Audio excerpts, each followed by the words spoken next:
We don't get to violate people's constitutional rights because somebody in our chain of command tells us otherwise. It's not how this country works. I got a call and it said, listen, the video needs to be taken down right now and you need to accept a letter of reprimand. Or we're going to take a very different approach to this if you say no again. As a police officer, I'm compelled to make this video. I've been in law enforcement for 10 years and I'm speaking to my peers, other fellow officers, people in any kind of law enforcement position. I've seen officers nationwide enforcing tyrannical orders against the people. And I'm hoping it's the minority of officers, but I'm not sure anymore, because every time I turn on the television, every time I look to the internet, I'm seeing people arrested or cited for going to church, for traveling on the roadways, for going surfing, opening their businesses, going to the park with their families, or doing nails out of their own house, using their own house as a place of business, and having undercover agents go there and arrest them and charge them with what? With a crime? I don't know what crime people are committing by doing nails in their own house, but we're seeing this more and more and more, and we need to start looking at ourselves as officers and thinking, is what I'm doing right? Now, I want to remind you that regardless of where you stand on the coronavirus, we don't have the authority to do those things to people just because a mayor or a governor tells you otherwise. I don't care if it's your sergeant or your chief of police. We don't get to violate people's constitutional rights because somebody in our chain of command tells us otherwise. It's not how this country works. Those are de facto arrests. You know, we're violating people's rights and taking money from them, or even worse, arresting them and depriving them of their freedom when they are exercising their constitutional rights. So let's talk about that. Let's read something right here off of the Declaration of Independence. All men are created equal. Among these, we have the right to life, liberty, and the pursuit of happiness. That to secure these rights, governments are instituted among men, deriving their power from the consent of the governed, meaning our power and any government official's power is derived from the people. Okay? We don't hold power over our citizens. It's contradictory to everything that our country stands for. And this is what I'm seeing. First Amendment rights, telling people they can't go to church, freedom of religion. Okay? Telling people they can't protest, freedom of assembly. Fourth Amendment violations, illegal traffic stops to check for papers. What are you, the Gestapo? Is this 1930s Nazi Germany? You don't get to stop people unless you have reasonable suspicion or probable cause that they have committed a crime. And I know people that have personally been stopped saying, we want to see papers showing that you're essential. David 2, copy a phone call. That is not how our job works, okay? What really has been pissing me off lately is the fact that these officers that are going out here and enforcing these tyrannical orders, what they're doing is they're making my job and my safety, or they're putting my job and my safety at risk. Because what you're doing is you're widening the gap between public trust and law enforcement officers. And what that's going to do is it's going to, I mean, look at what's happened to law enforcement in the last 10 years. Less and less public trust, and more often than not, that is a result of isolated incidents that get blown out of proportion. Well, they're not isolated anymore. They're happening every single day. And the thing that I want you guys to realize is that our power that we hold as law enforcement officers is nothing more than a facade. It's a badge and a gun. And people, you don't realize, if you haven't lived in anarchy, if you haven't seen combat, things can be stripped from people in a heartbeat. And that's what I'm afraid of. I'm afraid that these actions are going to wake a sleeping giant, i.e. the American people, okay? They are going to be put in a position where they won't have their rights trampled anymore. And us as law enforcement officers, we'll have our ability to enforce the law stripped from us in about 10 minutes, okay? I think what is going to happen if this continues is we're going to see bloodshed in the streets, okay? I don't want to see bloodshed in the streets on either side of this coin. I don't want to see fellow officers get injured or killed, and I certainly don't want to see citizens get injured or killed. And I promise you, most of you out there doing these tyrannical acts against our citizens, you're not ready for combat. You're not mentally or physically ready for combat in the first place. I promise you, you don't want to go through that, and I hope I never have to go through that again. You don't get to just say, well, I'm doing this because I was told to do so, or I'm following orders, or I need to keep this job. Guess what? I need to keep this job more than anybody. I have 3 young children. I have 2 houses. I have the same sob story that the rest of you guys have. But my personal choices and my living arrangements, no matter what they are, don't allow me to trample on people's rights. And I don't understand why that concept is so hard for people to understand. Listen, you need to stand up for what's right. You need to, if you're part of a department or an agency that is asking people or asking their officers or their deputies to impose on people's rights and infringe on their freedoms, you need to step up and say, no, that's not me. That's not what I signed up for, and that's going against my oath. And if that costs you your job, so be it. At least you'll be able to look at yourself in the mirror at night. I've already expressed this to my department. And luckily for me, I come from a department that I feel like my chain of command shares my view, but I don't care what department you're part of or what your chain of command thinks. You don't get to trample on people's liberty. And so, as a special operations veteran, I've fought on the streets of Iraq under the U.S. government's guise of freedom. And I'm telling you what, the American people are going to you are going to wake a sleeping giant, and they are going to fight 10 times harder for their freedom on their soil than anything you've ever seen before. And if that's something you're willing to face, then keep trampling on people's rights. But I promise you, the American spirit of defiance is going to rise again, and it's going to be a big problem for our country. So I'll leave you with this, something that I learned as an E-nothing in the Army. No matter what situation you're put in, if you look inside yourself and ask yourself one question, am I doing the right thing? You ask yourself that, you know the answer. And no amount of money or no order or law or anything should be able to make you go against doing the right thing.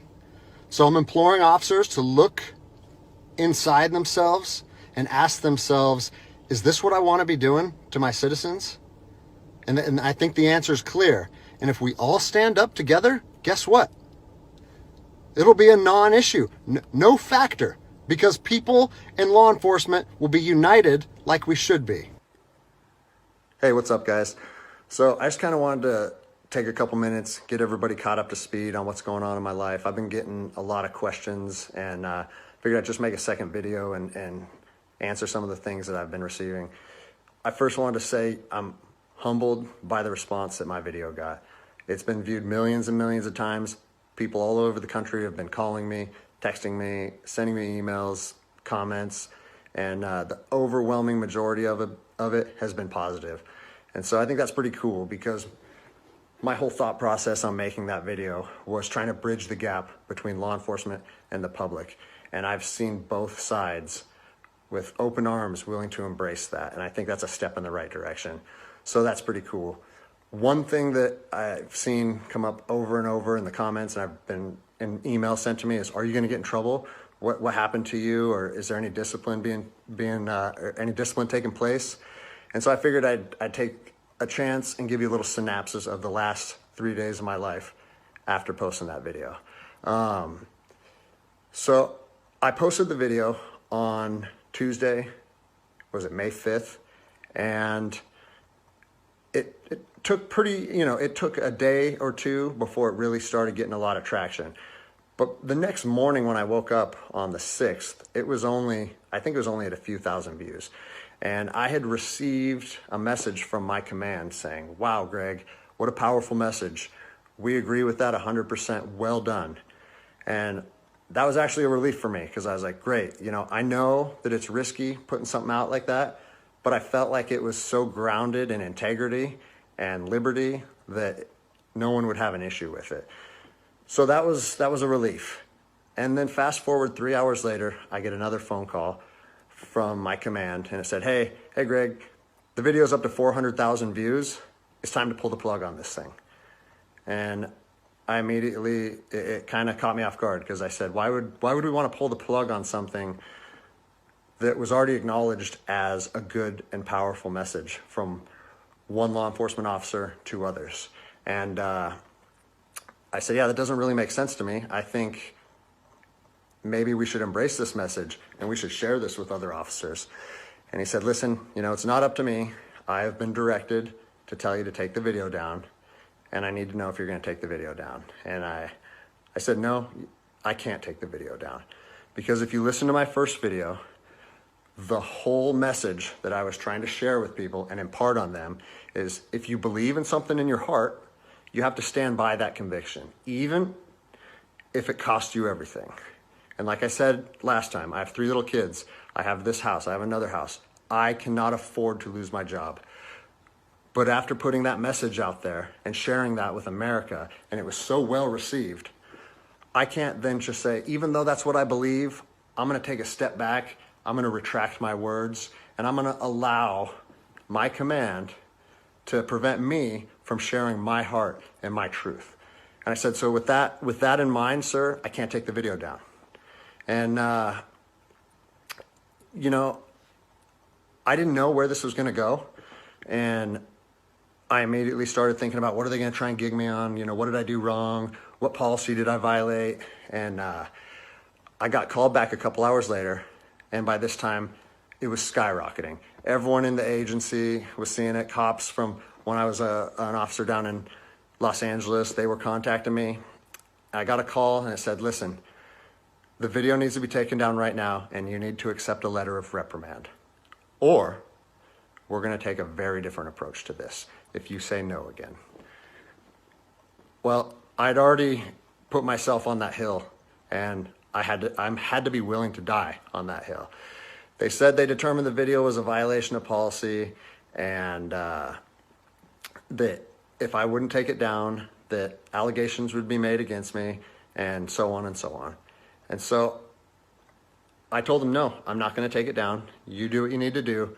But the principle of it is rooted in truth, and it was a positive message that was received by millions and millions of people. If you want me to take it down, I have to respectfully refuse.